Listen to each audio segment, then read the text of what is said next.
اور اب بات کرتے ہیں اوریہ صاحب، ایران کے حوالے سے خبریں چل رہی ہیں، اندر بھی ایک عدم استحکام کا شکار ہے، عراق کے اندر بھی مظاہرے ایران کے خلاف ہو رہے ہیں، اور ایران کے اندر بھی. اور آج کی خبر یہ ہے کہ 8 لوگ انہوں نے گرفتار کیے ہیں جن پر الزام یہ ہے کہ CIA کے فنڈڈ تھے اور فلانا. لیکن سوال یہ ہے کہ تمام تر جو ایران کو گھیرنے کی کوشش ہو رہی ہے، کیا مشرق وسطیٰ کے اندر اس کا کردار جو ایک دم بڑھ گیا تھا اس کو سمیٹنے کی کوشش تو نہیں ہے؟ دیکھیں، عمران از اے اسپینٹ کارٹج.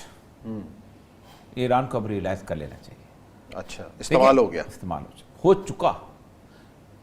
ایران استعمال ہوا ہے 2001 کے آنورڈ، اور ایران اس وقت استعمال ہوا ہے اور اپنی اس ہیجمنی کے چکر میں. میں آپ اندازہ کریں کہ 2007 میں جب میں ایران میں تھا تو اس وقت ایران جو ہے نا، ایرانیوں کے اندر ایک خاص سٹائل ہے. Afghanistan it was part of Iran, جس پہ تو ہم حکمرانی کرا کرتے تھے. تاجکستان، یہ سیسنڈ سلطنت جو نکلی ہے، ساسانی جو ہے، یہ ہم سے علیحدہ ہوئے تھے. یہ کی کیا حیثیت تھی؟ سائرس اعظم تھا جو رول کرتا تھا. عراق یزدگرد ہمارا قادسیہ دجلہ کے کنارے ہوتا تھا. صحیح ہے. یہ بحرین، یہ قطر، یہ کویت، یہ سب ایرانی سلطنت کا حصہ تھے.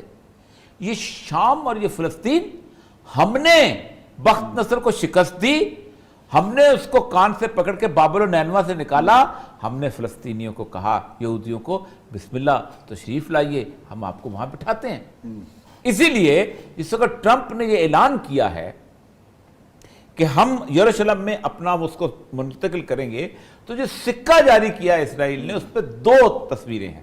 ایک سائرس اعظم کی تصویر جس نے ان کی صدیوں پرانی جلاوطنی ختم کی تھی، اس کو کہتے ہیں ڈائسپورا، دا فرسٹ ڈائسپورا، جس کو بنی اسرائیل کہتے ہیں نا، کہ جس وقت پہلا وعدہ آیا ہے، جب اللہ کہتا ہے کہ ہم نے کتاب میں لکھ دیا تھا کہ تم کیا کرو گے، 2 دفعہ علوًا کبیرہ، بڑی بڑی نافرمانیاں کرو گے. تو پہلی نافرمانی جب کرو گے تو ہم نے اپنے بندے بھیجے اور تمہیں نکال کے تمہیں ایسی کرے.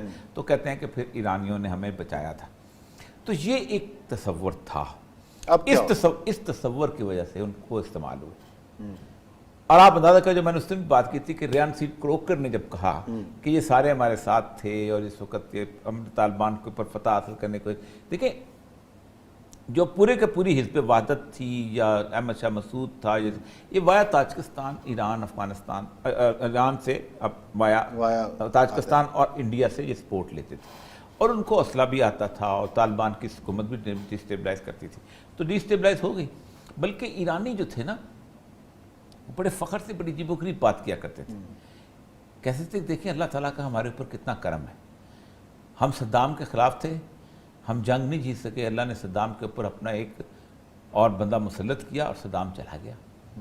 ہم طالبان کے خلاف تھے، ملا عمر کے خلاف تھے، اور ہم اللہ تعالیٰ نے ملا عمر کے اوپر امریکہ کو مسلط کیا اور چلا گیا. بڑے خاص طور پہ ان کے بڑے میں آیت اللہ کی بات کر رہا ہوں جو گفتگو کیا کرتے تھے اور اپنے خطبات میں کیا کرتے تھے. ٹھیک، اب یہ 2 جگہوں پہ انہوں نے باقاعدہ امریکہ کا ساتھ دیا. بالکل، افغانستان میں بھی ساتھ دیا اور عراق میں بھی ساتھ دیا. صحیح ہونا یہ چاہیے تھا کہ وہاں پر آپ اپنی ایک سٹیبلائز گورنمنٹ بنانے کے بعد آپ پیچھے ہٹ جاتے ہیں اور آپ کہتے ہیں کہ ہم وہاں پر چلیں.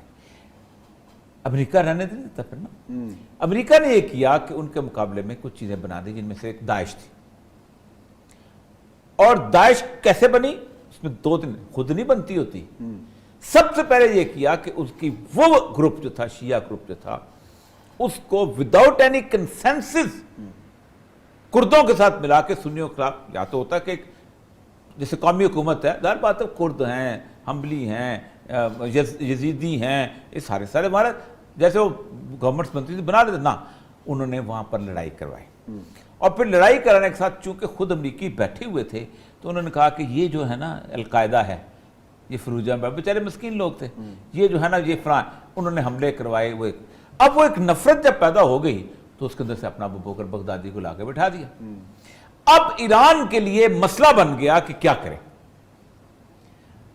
اب تو لڑائی میں اترے ہوئے نا. اب وہ لڑائی جو تھی وہ اکیلی نہ رہ گئی. پہلی دفعہ ایسا ہوا کہ 1920 میں جو نیشن سٹیٹس کی باؤنڈریز بنی تھی وہ اس نے توڑ دی. اس نے آدھا علاقہ لیا شام سے، آدھا علاقہ لیا عراق سے، اور اپنی ایک اسلامک سٹیٹ بنا دی اور کہا میں تمہاری باؤنڈریز کو نہیں مانتا. وہ جو رسپیکٹ آف دا باؤنڈریز جو تھی یونائٹڈ نیشن کی، وہ ختم ہو گیا.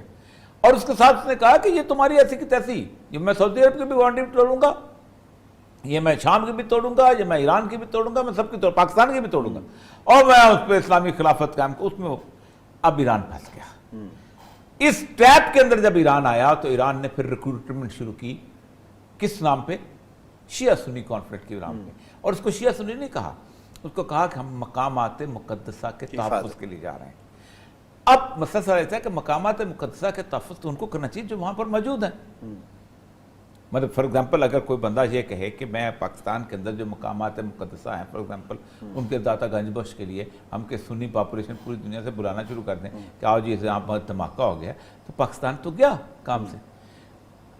زینبیون یہاں سے پارچنار سے اور افغانستان سے فاطمیون بھرتی کیے وہاں پہنچے، خود ان کے پاس تران بھی وہاں جانا شروع ہوئے۔ ایسی لڑائی کانفلکٹ ہوئی کہ جس لڑائی میں سب سے زیادہ نقصان کس کو پہنچا، وہ تھی حزب اللہ۔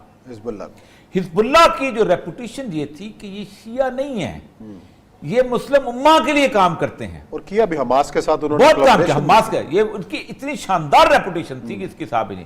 حزب اللہ جو تھی اس کے بارے میں آپ اندازہ کریں کہ اس نے کہا ہم لبنان کو سنبھال لیں گے، شامی فوجیں نکل جاؤ، ہم جو موجود ہیں، اور انہوں نے اسرائیل کے ساتھ ڈیفینڈ۔ اب اس ایرانی جو پالیٹکس تھی، politics of the area hegemony نے اس میں یہ انہوں نے اس کا امیج تباہ برباد، جس نے تباہ برباد ہوا ہے تو لیبنان میں کیسے ہوگا؟ لیبنان میں حزب اللہ کی ایکسپورٹڈ گورنمنٹ کے ساتھ ریڈی اڑا کے پرے ماری لوگوں نے۔ اب امریکہ چاہتا ہے کہ یہ چونکہ اب لڑائی چونکہ نا پخ گئی ہے، اب ایران کی ضرورت نہیں ہے، اب تو آپس میں لڑنے والے کافی ہو گئے، شام کے اندر 6 گروپ بن گئے ہوئے ہیں، عراق کے اندر گروپ بن چکے ہیں، اب پاکستان کی کیا ضرورت ہے؟ اب وہ کہتے ہیں ایران کو تم نکلو اور پھر ہم ایران کو ٹھیک کر لیں گے۔ اب ایران 2 جگہ پہ کام کر رہا ہے، تو میں آخری بات کرتا ہوں۔ ایران ایک تو یہ کر رہا ہے کہ افغانستان کے اندر، اور یہ میرے خیال ایران کی بہت اچھی موو ہے، وہ طالبان کو ساتھ لے کے اور تمام گروپس جو ہے نا مسلم گروپس، ان کو امریکنس بیسڈ گروپ جو ہے نا کرزئی اور اشرف غنی وغیرہ سے دور کر کے ان کو اکٹھا کر رہا ہے، اور کر چکا ہے۔ اچھا، میری اطلاع یہ آج طالبان وہاں پر ایران میں بیٹھے ہیں۔ اور دوسرا، ایران نے پہلی دفعہ ایسا ہوا ہے کہ سعودی عرب کے ساتھ معاہدہ کروا کے حوثیز جو ہیں ان کا معاملہ ختم کیا ہے۔ اور تیسری ایک اور میں آپ کو بتاؤں، آپ کو ایران نے پاکستان کے کچھ مذہبی گروپوں کو بھی پیغام بھیجا ہے کہ دیکھو انڈیا حملہ اگر ہو گیا انڈیا پہ، ایسا نہ ہو کہ پھر آپ کو ہمارے ہاں پناہ لینی پڑ جائے۔ اور یہ میسج پاکستان کے کچھ گروپوں کو گیا ہے، اور اس کے کچھ لوگ ایران کے ان کے یہاں آئے بھی ہوئے ہیں جو ملاقاتیں کرتے پھر ہیں۔ تو ایران اپنی اب یہ سیاست کر رہا ہے کہ اس وقت امہ کی بات، اور یہ بڑی حوصلہ افزا چیز ہے۔ اور یہ سب دوسرا بڑا مسئلہ ہے ہمارے ہاں، یہ تمام تناظر چل رہا ہے، ہم نے ایران کی بات کی تو سی کے سارا دن سے معاملہ 2-3 دن سے گرم ہے، لیکن جو سب سے بڑا جو سٹیک ہولڈر ہیں وہ یہاں کے عوام ہیں۔